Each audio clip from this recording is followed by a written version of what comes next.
Welcome to Real Talk with Tina and Ann. I am Ann. Today, we're diving into the beautiful chaos of ADHD, resilience, and the power of self-discovery with someone who truly understands the journey.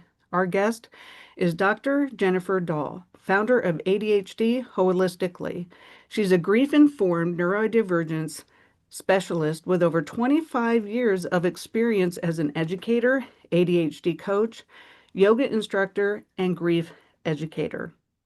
Dr. Jennifer brings a deeply personal, compassionate, and holistic approach to helping neurodivergent individuals not just survive, but truly thrive. She helps women reframe their ADHD narratives and unlock their full potential. Her work also extends to therapists, life coaches, and HR professionals offering comprehensive training to better support neurodivergent clients and employees. And I cannot tell you how needed this is. Get ready for real tools, honest insights, and a conversation that might just shift how you see yourself or someone you love. Thank you so much for being here today. Thank you. Thank you for having me. I'm so excited about talking with you. Yeah, I have to tell you, as someone with autism and ADHD, I very much am looking forward to this conversation. You were diagnosed with ADHD at the age of 53 and have developed quite the practical holistic tool belt. It says, for one thing, so much about who you are that you developed your own way of coping throughout your life. But it must Mhm. have been so frustrating for you to have a reason for what was going on for you for so long. There are so many people that have walked this journey. We all want validation and a diagnosis so we know how to treat what is going on with us. Talk Yeah. about that emotional toll you went through living with undiagnosed or misdiagnosed ADHD for so long. Well, you're exactly right. It has been very emotional, and I know so many people, so many women understand this. Being in the age group I'm at, even with being in education and being a special education teacher and having a doctorate in educational psychology, there's just so much information that nobody had and nobody knew. And so it has been really hard. In my journey, I had begun to suspect things just because I have this knowledge and this experience. Some of my suspecting came from my students. I taught high school a lot. I really liked high school. When I first started, most of my kids were boys, and gradually we'd get more and more girls. And I would look at some of those girls who came in with an ADHD diagnosis, and I'd be like, huh, that's really interesting. And so I think about it, but I would ask people I knew in education or whatever, people who knew things about ADHD, do you think, or I think, and they'd say, oh, no, you can't possibly. You have done all of these things. Even people within it still think of ADHD as like this 8-year-old boy who's bouncing all over the place. Right? Right. And so, oh no, you can't possibly. And I would learn more and I would see more things that I would do or about me. I was like, huh. And I'd ask somebody, and sometimes I didn't want to ask because maybe I didn't really want to know.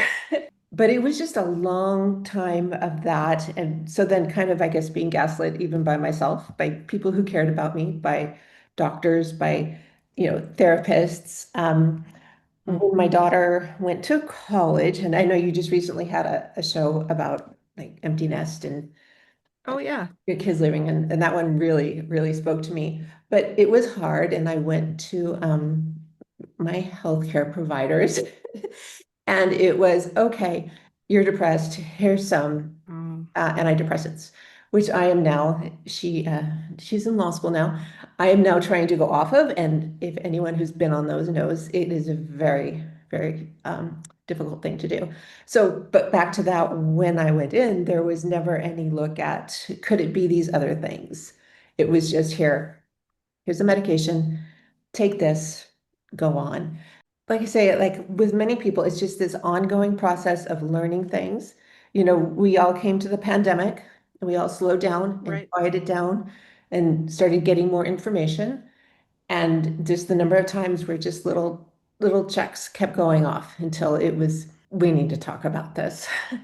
I think part of it also is when I was young, you know, over time, there's just not been a lot of research and knowledge about women and girls. So much has been focused on boys, so much has been focused on the type of ADHD that is very impulsive, outward, as opposed to other kinds, especially with many girls, where you're quieter, you're inside. It doesn't mean my mind's not impulsive. It doesn't mean my mind is not going all over the place. But more information has come about. I started hearing more. I started really internalizing it and looking at what was going on with my students. And then I started advocating and pushing for myself. And there's still people who they may not believe me, or it's still, they just don't have the information. And that's true. And one of the reasons I also like working with professionals is I also deal with grief. My husband died suddenly Oh, just over 3 years ago from suicide. And I have a really great I'm so sorry. therapist who knows trauma, who knows all of that. But there's also been many times when I've been teaching her, and she knows that and she appreciates that.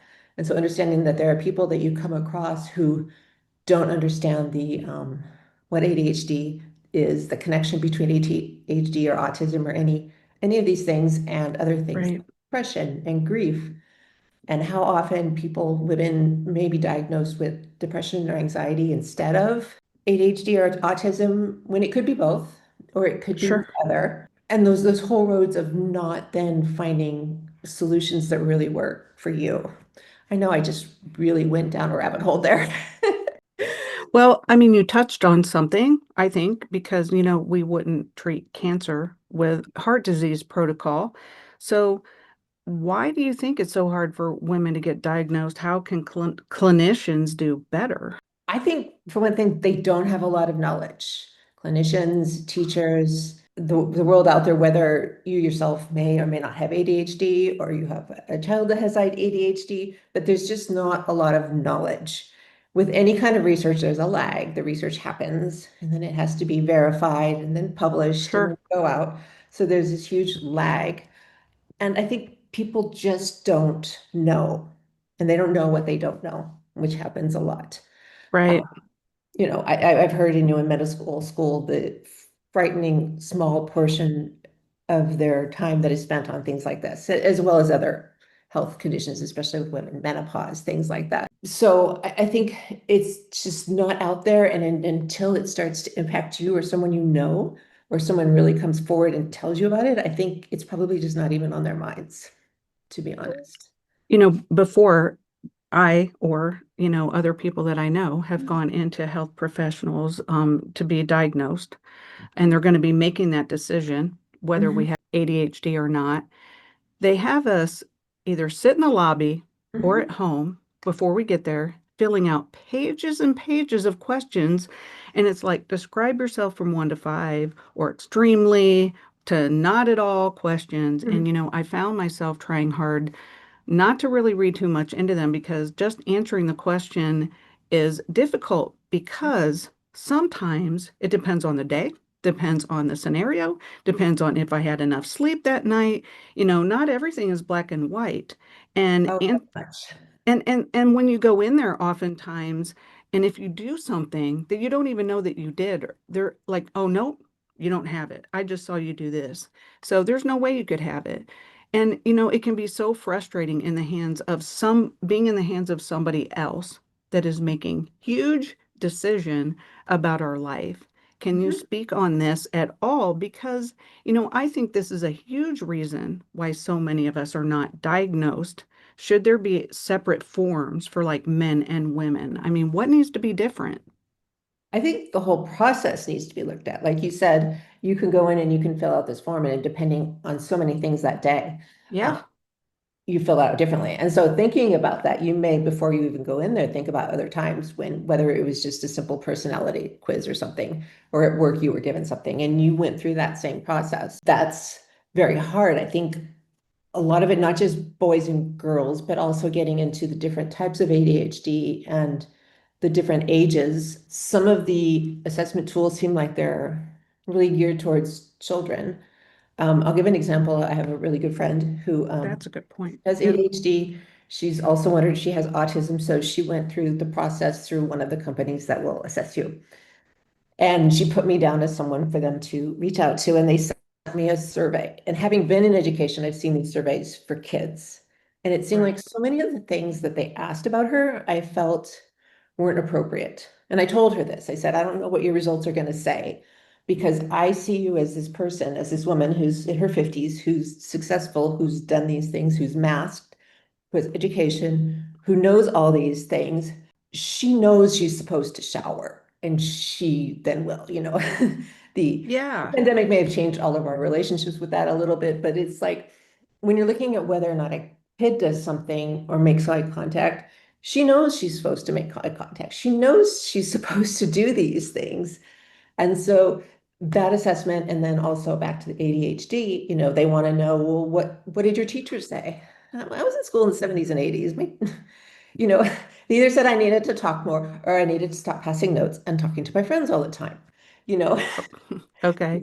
you need to study for calculus and not just the classes you like. You know, Right. they wouldn't, even if I knew where those records were, I don't know that they're going to be that helpful for a large number of people. And so that whole process, like you said, filling out those forms, getting the information, maybe getting relatives or people you knew to remember and be honest about it. These are all really big factors. So yes, back to male, female, but also I would say age group, because trying to diagnose people who are a little bit older versus teenagers and kids, especially given the way our world is so different, our lives were so Right. different. I think it needs to be a much more holistic approach. And I know that then some people just don't want to go through it. There's a lot of gatekeeping. There can be long lists to get assessed. It can cost money. It can be scary. And you can go through all this and still be told, like you said, no, you have a doctorate. You, you have your own business. You can't possibly have this. So then where are you left? How about women are naturally high achievers? We work really hard. We are pleasers. We go around being everybody's person that we have to do things for, Mhm. whether it's our kids or our parents or whatever, or our partner, we're just that person and we can multitask. I mean, that's what we do. So, that in itself can appear like, well, you can do all of these things. Mhm. What's going on the inside though? You Yeah, know? the self-talk, the stories, the exhaustion. I mean, can we be honest that doing that at that level is exhausting? It really is. How about can you get to sleep at night because you can't turn your brain off after you've Right. done all of these things? How about you can't find anything that you just put someplace? Because that's me. And how come there's the things that you do and the things that you don't do based on interest and all of that and other people not understanding? Like, why haven't you have boxes of stuff to donate in the car. Why haven't you taken them in? Don't you see them? Yeah, I mean, I see them, but then I forget. And some people, partners, friends, bosses, sometimes they don't understand and they take it in a different way. And then the stories you tell yourself about that, right? Well, maybe having more questions about masking on Yes. those, because I Yes. think that we're pretty much talking about masking here. Hmm. Yeah. So if they had a whole section on masking, that Hmm. would be great because I think more people would be diagnosed. Hmm. And perhaps, different kinds of scenarios. Like, do you do something like this? Has anyone ever said that you do this? Do you ever find yourself doing this? Different kinds of things where you're masking, you know, Right. even explaining how you go about certain things. One thing that people say to me that irritates me is, oh, just do it. It's so easy. And yeah, whatever we're talking about is so easy. The laundry is not hard, but it takes many more steps than someone who just does do it knows. So even like if you ask questions about masking, questions about if you had to do this, how would you do it? And listening to, is it, I would just do it, or is it, oh, okay. And then there's all these steps that you realize you have to do and backtracking. Another, Yeah, somebody just said to me something that was just so simple. Well, why don't you just do that? And said, well, that just adds a whole nother layer to my morning. And you uh-huh. know, and it's true. Mhm. Yeah. And as back to as women, you're expected to, you're supposed to, Right. all of these things. And Yeah. And some of the things I've learned to do, and I understand it's a little bit of a privilege, but especially since I've been empty nest and single, is ordering from some meal kits. Sometimes having my groceries delivered I because do that. then at least I'm eating. Right. It does make it simpler. It So does. what happens when we walk away and we get that no? What should we do? I would, first of all, take a deep breath. Think about it. Maybe they've given you reasons why no, and think about it. And perhaps whether it's a therapist who actually knows things or a friend or somebody in your life that you could then sit down with and talk it through. Because in a way, it's this person's opinion. It is not like a COVID test where you are positive or a pregnancy test where you are or you are not. Okay, maybe you don't have ADHD, but these are still things that are going on that are impacting your life. And so the most Hmm. important thing I think is then seeing that and working with that and finding ways to make your life better. Not to be able to be more productive. We don't need to be more productive. We need to rest. But okay, whether this doctor says yes or no that I have ADHD, these are the things that made me think I did. And this is how they're impacting my life. Okay. Okay. And like one by one, what is something I can do? Is my boss saying something that so this is impacting my work? Is this impacting my Mm-hmm. relationships? Is this impacting my ability to, eat healthy or whatever is important to me? Mm-hmm. And so believing yourself, you could go to another doctor, get a second Right. opinion, and then also decide how much that piece of paper means to you, really. Because whether you're self-diagnosed or you're diagnosed, if you see these things in your life and you see that they're struggles, then let's work on finding ways to make a little bit better, whether it's the low-hanging fruit or whether it's more like this is really impacting my job and I might get fired and I need a Right. job, you know, Right. and doing that. Because Yeah. get into this where, well, I have to have the diagnosis, and the doctor said no. Well, in all kinds of health issues, we all know stories of people who were told something that was then not true. Yeah. Second opinions are really good. Mhm. And I really don't like sometimes the feeling that they have the diagnostic person has feeling like they are over God over us in a way where I'm making this decision about you and nope, you don't have it. Agreed, because whether we're talking about ADHD characteristics or some physical health characteristic, trait, a Right. cough, losing weight, whatever, these are actually happening to you. It's your story, it's your existence. Right. You knew yourself better than anybody. You know yourself. So let's try to find some support from somebody who believes you and supports Yes. you on Did the you way. feel differently after you were diagnosed officially Um, in when you were 53? Did it change your perspective about yourself? yeah, I felt a little more validated in a way, Okay. but also then I think, and you may have gone through this, I think with a lot of people, there's kind of a grieving period, a Okay. loss period, wondering, wow, what if we had known this 5 years ago, 10 years ago, 20 years ago? What would my life Right. and what would this decision have been? I mentioned that I'm titrating off an antidepressant that is very, very challenging to come off of. Like, what if that hadn't happened? That's a solid thing right now in my mind, Mm-hmm. but that's not what happened. So this is the path I'm on. And this I know allows me to help people and talk to people and understand other people who go through this. It felt a little validated, but if they had been like, yeah, no, I think that it would have hurt. And still, I would hope that I would then say, but I still see this and I still know this. And I think it's a Mm-hmm. little bit easier now. I think there's more of a discussion about you don't have to be, you can self-diagnose. If you see this is what's going on, Sure. own it and do something about it. I also know that a lot of women, a lot of adults find out when their kids end up being assessed. Somebody at I've school heard that. Yes. is Yeah. a hereditary component, and they're like, oh, yeah. Yeah. You're right, because they just didn't diagnose very Yeah, much back I was like then, that you as a know? kid. What's the problem? Oh, Right. well, this is the problem. Yeah. Yeah. I mean, it wasn't even a thing. I mean, when I was growing up, there was not very many people who had autism or ADHD. We just didn't even talk about those things. Well, they So, had it. We didn't talk about it. It wasn't labeled. Often it was marked off as like a personality thing. You're just lazy, you're argumentative, you're disagreeable. right, you're the bouncy Not too kid in the much. class or whatever. Yeah, you don't pay attention. You don't That pay kind of attention. stuff. Yeah. Right, right. We did touch on masking. Mhm. So, can you define what masking is for people that might not understand and just kind of maybe say what it looks like in women? Okay, so masking is like, well, basically putting on a mask. And so it's pretending, it's being something you're not.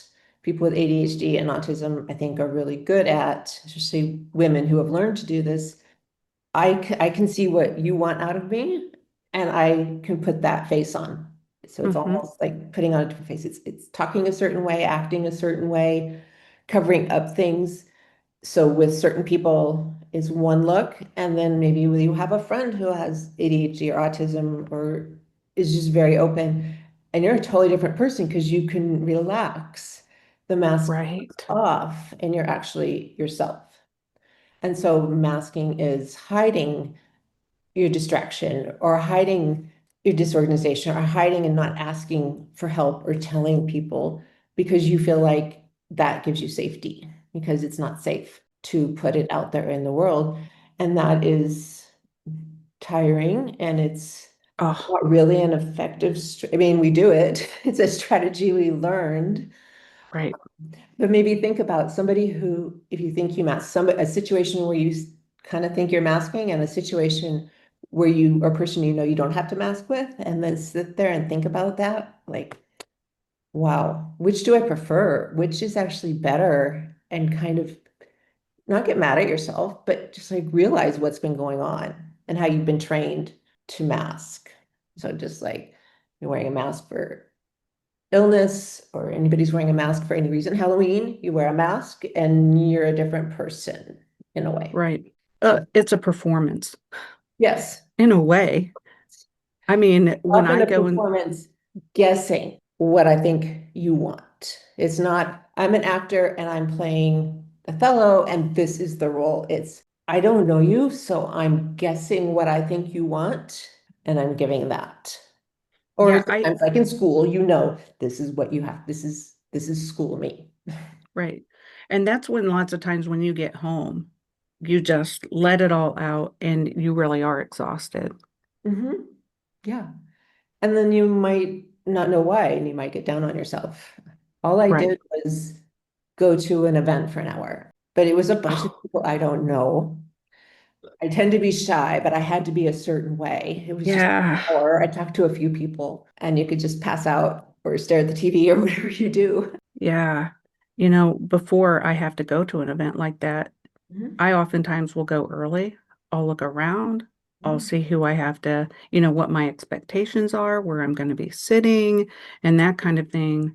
And it really does help me prepare because, you know, I am scared to death really on the inside. I might appear like I'm not, but, Mhm. these type of situations like with you on Zoom and that type, those are a lot easier because we're not together and that kind of thing. But you put me in a situation where I'm not comfortable, I'm going to act completely different. Mhm. Yes. And that completely different for me could be not saying a peep, just shrinking up, Shutting down. shutting Yep. down. Or if I then connect with you, that oversharing, nonstop talking. I don't know if you find that when you click I with somebody who's like that. I've done that. Yeah. And not a lot of room in between unless it's a very, I don't want to say scriptured, but structured kind of setting. Like Right. you are here for a thing. Like if I go and I volunteer at something and this is the specific thing, I'm ushering at this theater.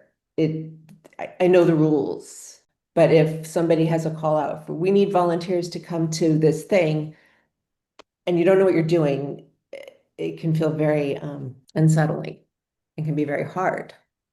Yeah, I have a lot of scripts in my head as I go into situations, and I know like this is what I'm going to say, and then I'm good. And then if it Mhm. goes beyond that, I'm like, oh, shoot, now what do I say? Yeah. Yeah. So Random small talk is hard. it is very much so because it goes outside of the script. Yeah. Yeah. Yeah. Um, you know, with women and Mhm. understanding and being able to spot ADHD, there are a lot of invisible and misunderstood symptoms.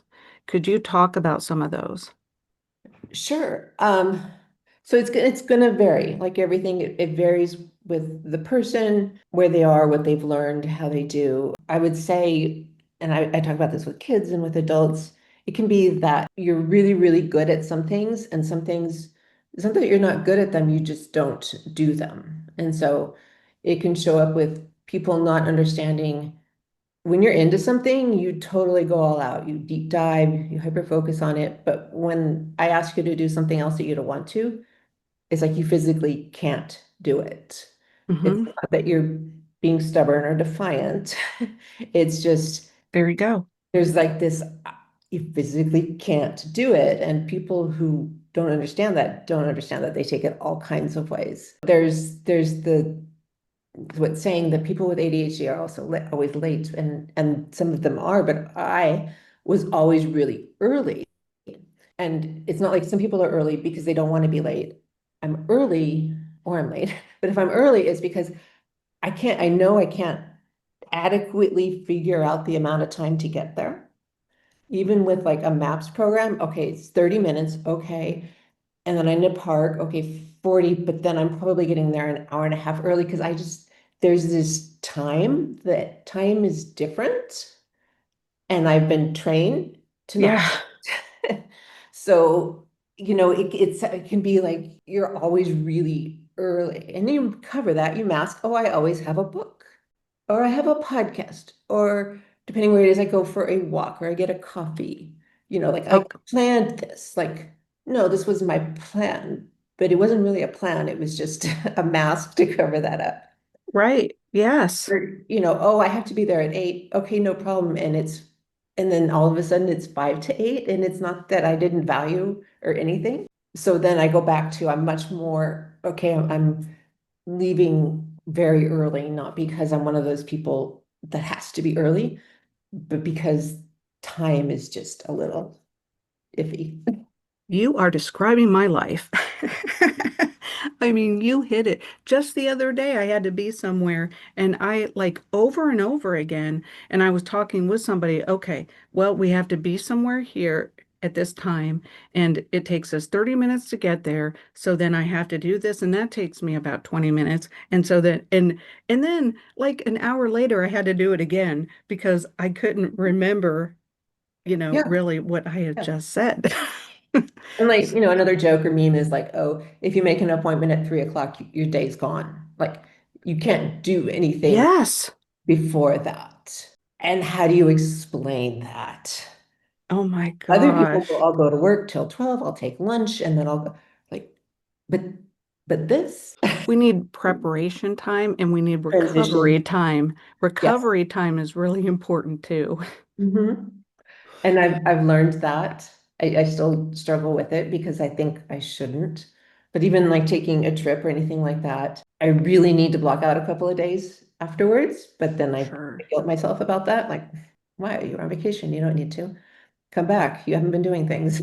Yeah. So those are some things. A lot of it has to do with time and organization and emotional reaction, emotional Okay. regulation, like rejection sensitivity, just getting really upset about something that other people think isn't that important. Mhm. But at least for me, and I know a lot of other people, like it is this deep wound, and other people don't see that or understand that. You're being too sensitive. And so to the extent that you can like sit with it, journal through it, or write with it, and then get to the other side of it, it's better. But emotional regulation can be hard. Absolutely. Yeah. You're hitting every single one. Personally, one of my best friends, the one I was talking about with the ADHD and the autism, I have learned, and this has taken me a really long time to say, like text her like RSD is real. Are you mad at me? And she'll say, no, but a lot of people you can't say that to. They'll be like, Right. why? What? Yeah, Um, I can be oversensitive too at times. I know who I can't ask that, and I mhm. know who I can. Yeah. And, I do have one particular friend, and she has autism too, and we'll go back and forth. Oh, I haven't heard from you in a week. Are you mad at me? Uh-huh. That kind of thing. Or I messaged you and you Hey, didn't you yeah. didn't text me back. What's wrong?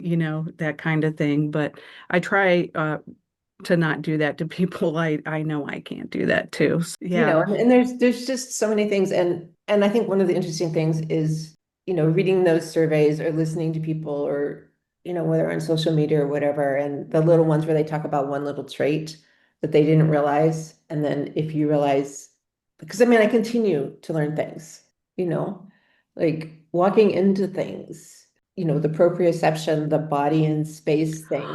Oh my gosh, you have that too? You Yes, do? that Oh is. my gosh, mine And is so I bad. because I haven't run a lot lately, but I used to run, like, I can run a marathon and maybe get a blister, but I can't walk through a doorway or past a table without smacking into Oh it. my Oh, it gosh. totally is. It's a proprioception and area and space. I had trouble with stairs. If you have trouble with stairs, and that was one of the things I always hated to ask somebody because I was afraid something like more like, do I have a tumor? Those ways you go. Yeah.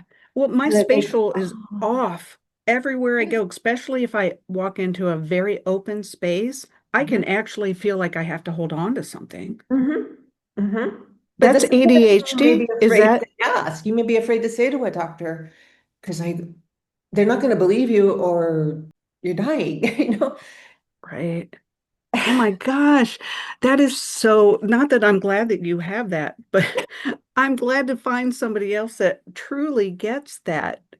because I have that all the time and I also knock over everything. And it could be a huge room, but I'm going to walk into that table. Or I'm going to spell it. There was an Apple store Oh, in town that had glass. I don't know if they were glass or plastic, or whatever, but they were clear, see-through stairs to the second story. I yeah. would get dizzy, like almost sick to my Oh stomach. my gosh. Trying to walk up or stairs. When I worked in an office and like usually stairs are like this, but like this part was open. So there was stair, but it was open. Yes. Oh, I hated that staircase. I can't do things like that either. I'm And holding on. Yes. my mom never let me pour anything because I always spilled everything. So all my So, spatial, no depth perception, all that kind of stuff. Yeah, very, very off. I mean, you are speaking my language. Oh my gosh, this is so interesting to me. So, though you've become successful in spite of all of this. What was your career path like? I mean, what kind of things did you encounter along the way? I ended up in teaching and I was teaching mostly like special ed and general ed and English. That fit me, I think, in lots of ways because there's so much structure. Like we don't like structure. Don't tell me what to do, but I also have to have structure. And so Right. teaching in a high school, you have bells, you have calendars, and that's one of the things since I left, I have really, really struggled with is time.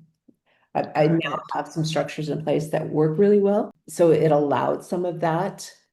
When I then moved into more of an administrative role, it was not good because the rules, the all of that was just not good for me. And so Okay. this realization, especially with the pandemic, like I wanted to be able to go out and help other people and talk to other people and also realize the things that have happened to me, how they impacted. And I always feel good when I listen to a podcast or I read something and I hear somebody talking and like they're talking to me. Like that can make such a difference in that day. Like, oh, here's somebody who Right, right. understands. I'm not alone. I know there's a lot of people with ADHD who are entrepreneurs, but it's also hard that out there bit, Yeah. but I just feel like at this point in my life, at this stage in my life, just wanting to make contact with people and connect with people and just help somebody in some way. Uh-huh. Because that's what means so much to me when I hear something from somebody or just, talking to you and you validate what I've said. Yes. you know, yes. And if anybody listening is like, yes, these two women, they're talking about this. Yes. Yeah. One of the things that you touched was about time. Mhm. And if all of a sudden I have time, I am lost. Yes. Like, I don't know what to do. If Something it gets is canceled. structured, if it's planned, if I mean, when I wake up, I have boom, boom, boom, boom. I am good. But all Mhm. of a sudden, if I've got time, it's Mhm. like, I don't know what to do. Even though I have like 10 things to do, I Right. go Because from thing to thing to prioritization is thing to really thing, hard. and it wasn't structured for me. So I'm really not getting anything done because it's just not structured. When, especially outside of the classroom, if there was a meeting and then it was canceled, other Right? people would be, oh, great, I have an hour. And I would feel like, Oh my what? gosh. No, what? Right. I'm in an office space. I go to a co-working place because yes, I could be at home, Yeah. but I'm not doing Right. work. So I have to get up and go to someplace else and train my brain. Okay, I'm working here. Right. My calendar and journal museum that I call it, Uh-huh. always buying a new one. This one's going to do. And I finally let go of some of the guilt about that. And if I buy a calendar and I use it for 3 months and then I get bored with it and I find another one, who cares? I think there's a lot of guilt in the ADHD world about how Yeah. you keep buying these and then you don't use them or you don't use them for very long. Okay, I used it for 3 months. It kept my life together. Yeah. Oh, here's another pretty one. Who cares? The ADHD brain is so interesting to me. Can you share some of your go-to strategies that help calm the chaos that's going on in our brains? So things that really help me are sometimes just shutting down, letting myself just go somewhere quiet Okay. with my dog or outside. I live somewhere where it's easy to go outside a lot of the time. Just kind of getting Right. outside can really help. Some of the things that really help me to get things done that I really rely on are the Pomodoro method and body doubling. Okay, what's that? Okay, so which one? Both of them? Yeah. Okay, so Pomodoro is this idea that you work for a certain amount of time and then you take a break. And the traditional is like 25 minutes. And there's apps or you just set a timer. Okay. So I work for 25 minutes and then I take a break. And I'll probably do that like twice. And then the third time I take a longer break. Okay. Really try to make myself get up, go to the bathroom, drink some water, get something to eat, move Okay. away. And so I find it helpful in many ways. It can be, okay, I'm working on this project and I'm going to break it down into these little chunks. It can be, I don't want to do this thing and it shouldn't take me more than 10 minutes, but I will spend all day staring at it.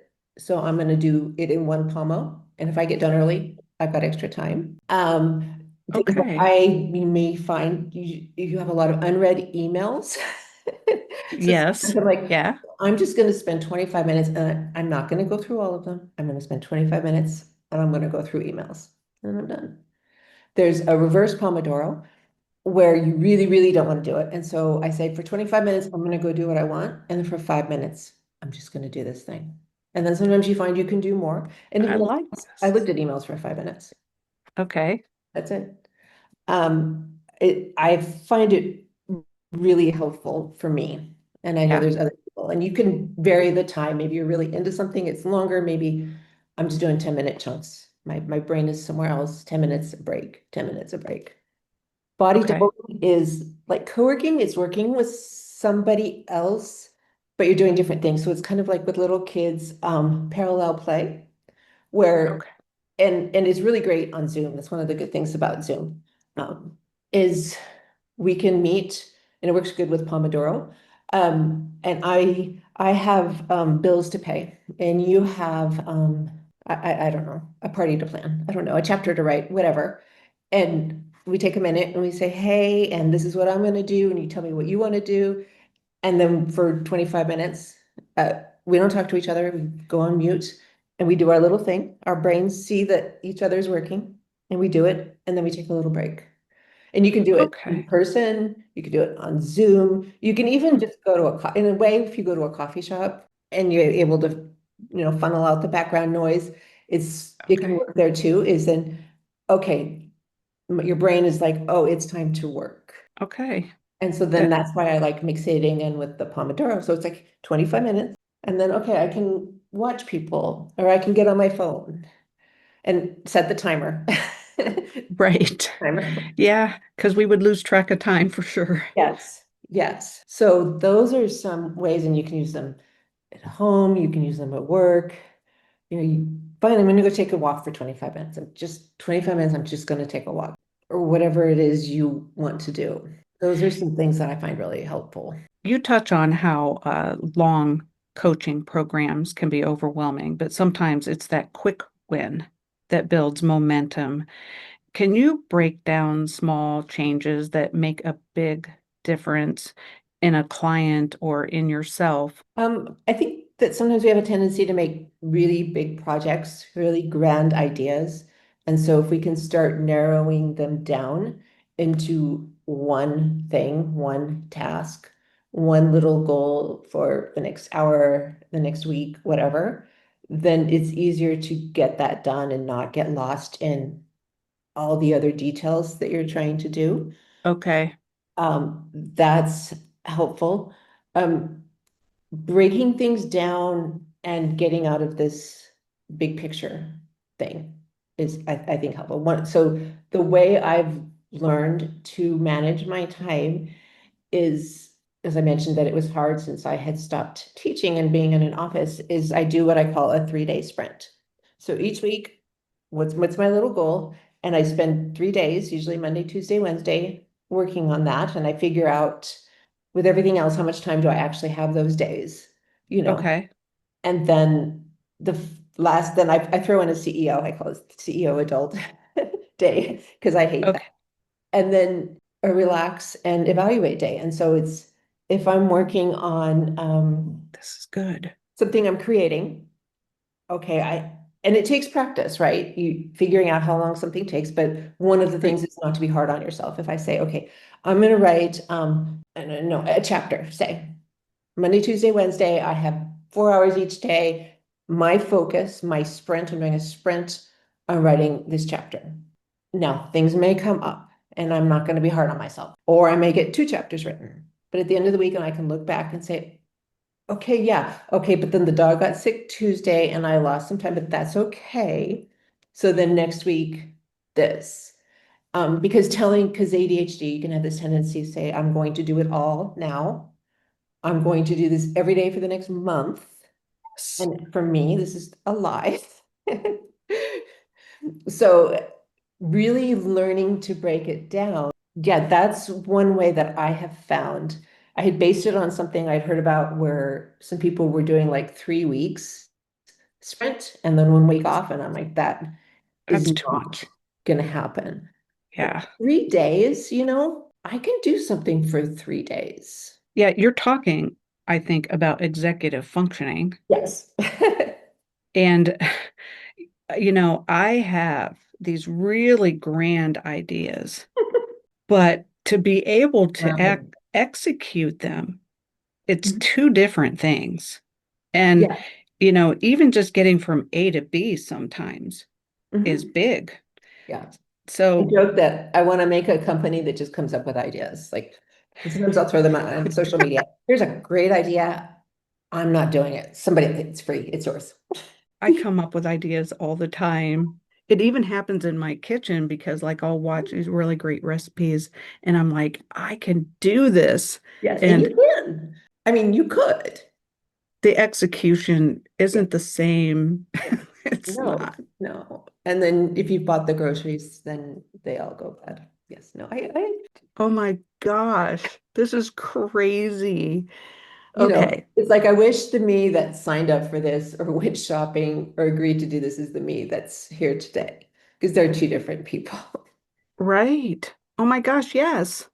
Okay, another thing that you Yes. say is how do you manage ADHD from the inside out?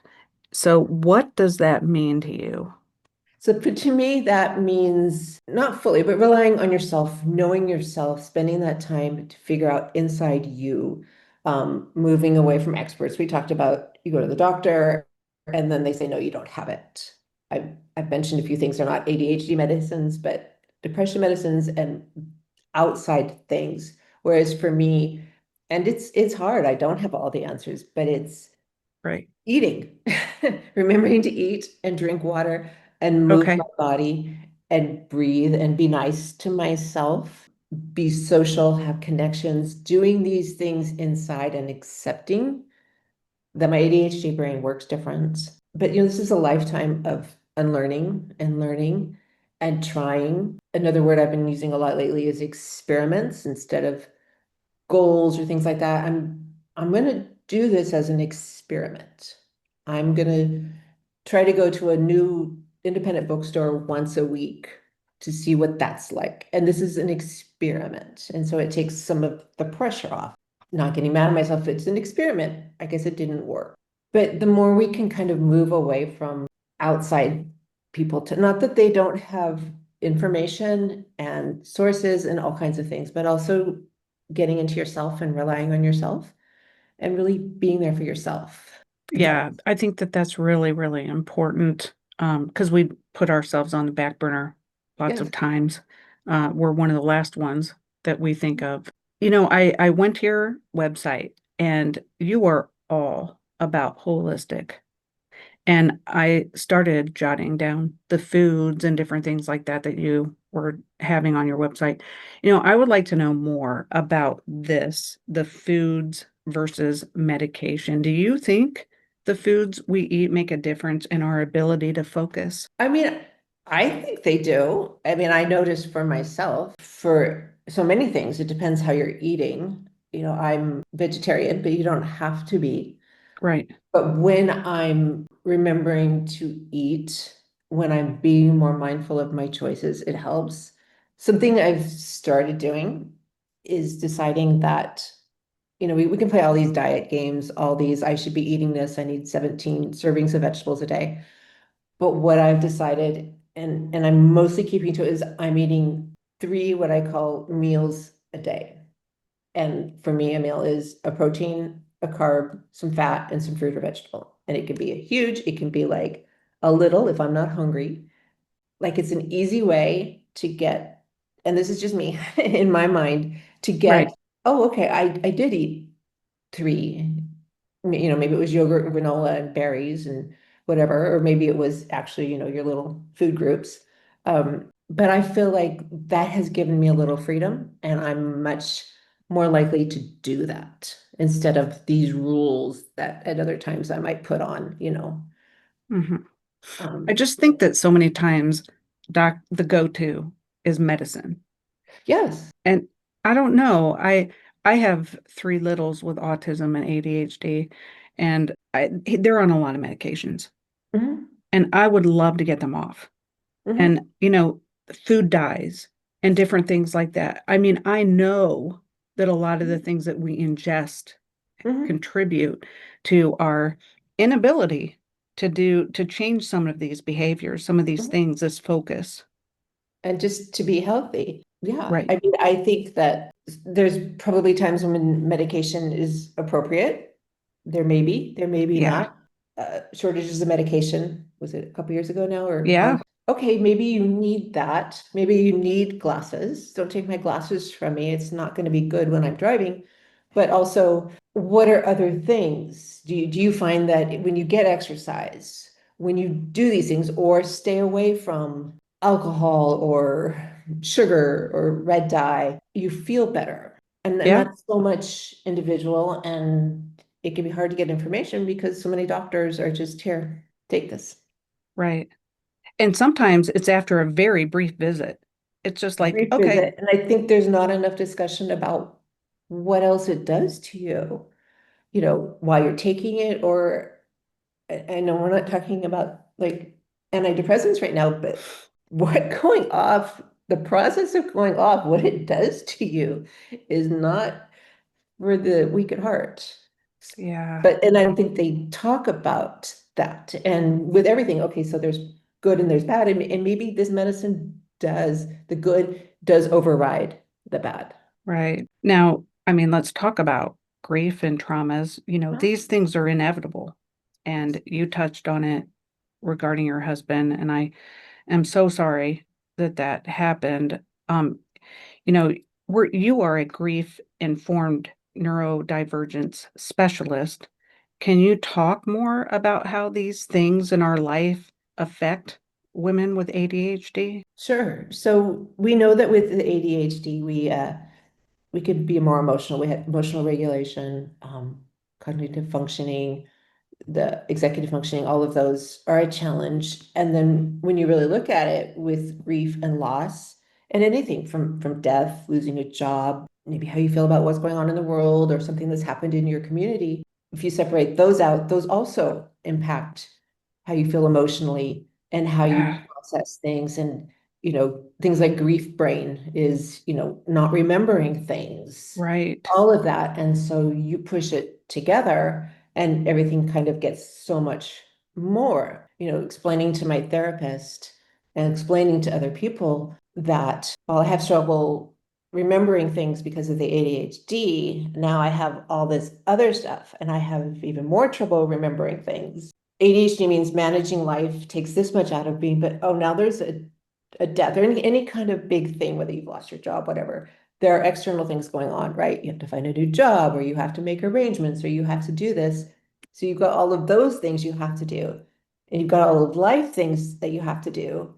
And the ADHD makes that hard, and the grief makes that hard. And so giving yourself more support and finding people who can just give you grace and be like, yeah, that's a lot. Because back to as women, I should have this. I should have this. And then the mask gets even bigger right, until it falls apart. right. It does. Yeah, And and we try so, really hard to hold it together, but it's yeah, and like I mentioned briefly, like even finding out you have ADHD or autism can bring on grief of right, this is a huge life view change. That's not the word I'm looking for, but like something has dramatically changed now. Just like I would imagine if you get a cancer diagnosis or something is happening in your town, you lost your job. These are big life altering things that impact you, and you have the ADHD that impacts you. yeah. I think that we internalize things pretty deeply and we get stuck. It's hard to move on Mhm. sometimes. I know that I make myself move on. My dad died when I was 11, and Yes. our life just picked up and moved on the next day. Not that we weren't in the grief, but I'm just saying, my mom was a really good example of, okay, now I got to get a job. Now I got to do this. We just got to keep going. And I think that that really helped me realize in the middle of grief or whatever, there is a minute to sit in it or whatever we need to do, but we also need to figure it out. We have to figure it out.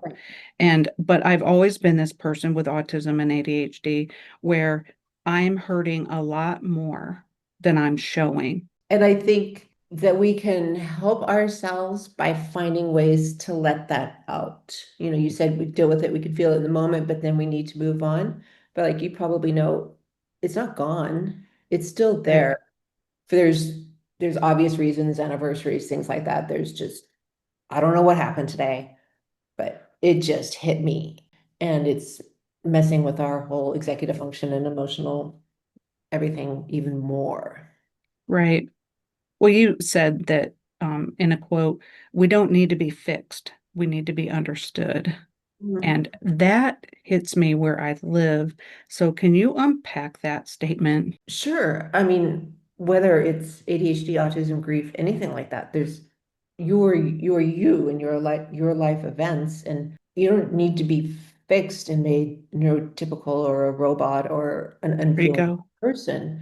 Yeah. I feel best when I feel like somebody sees me and they're like, yeah, either whether they've been through that or something like that or nothing, but they have some empathy and they're like, yeah, Okay. I see that. That's hard. Not, oh, why aren't you over it yet? Oh, just do it. Oh, why don't you just go get on some meds? Do you have a therapist? You know, like those are all magical things that are gonna fix it like that. So I don't know that I need to be fixed. I would like to work with me better. And I would like people to work with me better. And I would like to work with other people better and have more compassion for, because like you said, I mean, we're all going through something. I'm not sure Yeah. how you're alive right now without feeling grief about something in your life. And so just, I see you because I don't want you Yes. to fix me. I don't want you to tell me what to do unless I'm asking, you know, but like, Right. just Right. see me. Right. Yeah, that's really good advice. So, what advice do you have for workplaces, educators, or even families who want to better support someone with ADHD? One of the things I've been saying lately is just education, learn, listen, read books or articles or listen to podcasts. Just get some general information, open your mind and get some general information. And then also be open to talking to that person because Okay. just like cancer hits or the flu hits people differently. ADHD, Right. autism, it hits you differently at different points in your life. So talk to me. Tell me what's going on with you. What's hard on you? I read that some people with ADHD have trouble with emotional regulation. Talk to me about that. And so be open and talk to them and what do you struggle with and what makes that easier?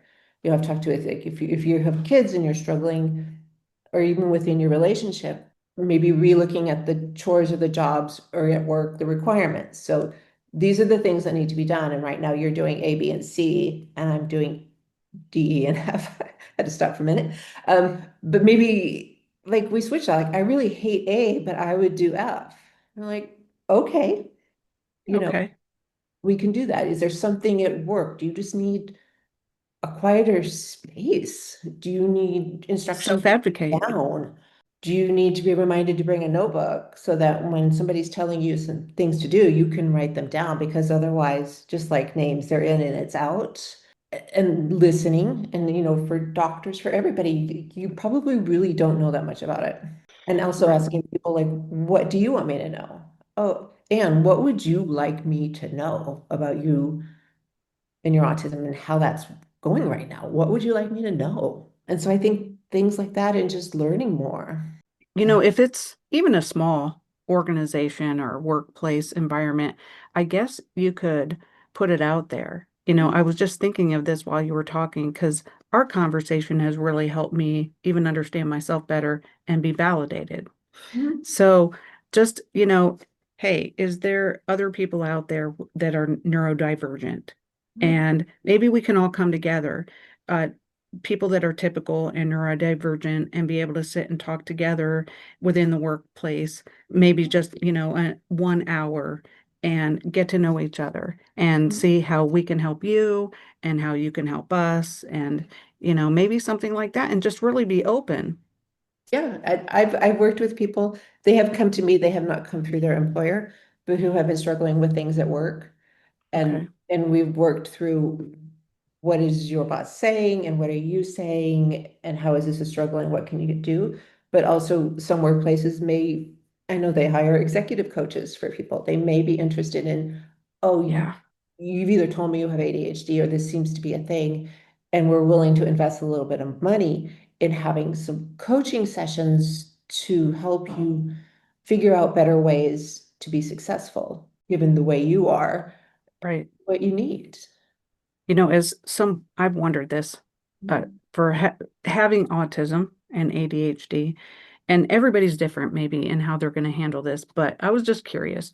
Do you go into a job interview letting them know, or do you slay the interview because you practiced and practiced, like I often do going into something like that, and then slay the initial job requirements and then slowly let them know? So that's going to be a personal decision. I think it's going to have to do probably with where you are, um, Uh-huh. the place you're at, how much they're following IDEA and some of the Right. laws. I mean, it can go both ways. You could bring it up in ways less of saying, I mean, you can say you have ADHD, that's perfectly fine, and then be able to talk about it. These are the things that I do well. But that's a hard one. That really is, and I think that's really individualized, and I wouldn't want to tell somebody just what to do. I know some of that then would probably go through HR if you're really asking for accommodations. Another way is really considering what you need and where you work well, and making sure in that interview and asking questions that would give you then answers that say, yes, this is the kind of place that operates in this way, and I might be successful here, or no, I walk around and everyone's in this open area and it's really noisy, and I know that's just not gonna work. That's good. Kind of that self-inquiry, like, what do I do well? What do I need help with? And what are questions I could ask and little spidey senses I could come up with to see if, is this really the fit, instead of, because what you're talking about, and I do it too, is putting on that mask, going into the interview, presenting how you think they want you to be, and then having to show up like that versus this is who I am and I want a job that fits that. Now that means you have to be able to be picky with a job and and those sorts of things. You had a really good point in that it's also an interview for yourself with them and knowing if this is a good fit. Right? I want to make you like me, or friend, I want to make you like me without, wait, do I like you? Well, yeah, I mean, that's an interesting point because I'm always so busy trying to impress to Mhm. get them to like me that, it's interesting to go into it looking around and saying, does this fit who I am? Yeah. What would you say to a woman that might be listening right now who's undiagnosed, overwhelmed, maybe she's gone to places and she's getting that no. I mean, but she's sitting there saying, you know what? Maybe this is me like you did when you started relating with your students. What do you say to somebody who is listening right now? I'd say believe in yourself. I would say start doing some looking and figuring out what you do well, and keep working on that, figuring out things that you need some help with. Think about right now, does having this diagnosis really matter to me right now? Because you can say, like, right now, I'm not ready to do it, to fight for this. And you can Hmm. always change your mind and do it later. But kind of figuring out what you're hoping to get out of it, how important that piece of paper, that official diagnosis is for you. And in the meantime, or instead, what are ways you can start learning and doing some things? Maybe just some coaching, maybe listening to other people, maybe reading some books or podcast, listening to some podcasts and just getting some information, maybe tabling it for a little while. Or what's one thing you struggle with? What's really hard right now that you think is related to the ADHD? And how can you get some help to work on that? Either flat out asking someone to do something for you. If going grocery shopping is overwhelming and too much, hiring or finding or trading with somebody else to do it, or learning a skill or learning more about yourself and what really works for you. Because people will say, my sister has ADHD and she does this. Well, that doesn't mean Hmm. it's going to work for you. You can try it, but it might not.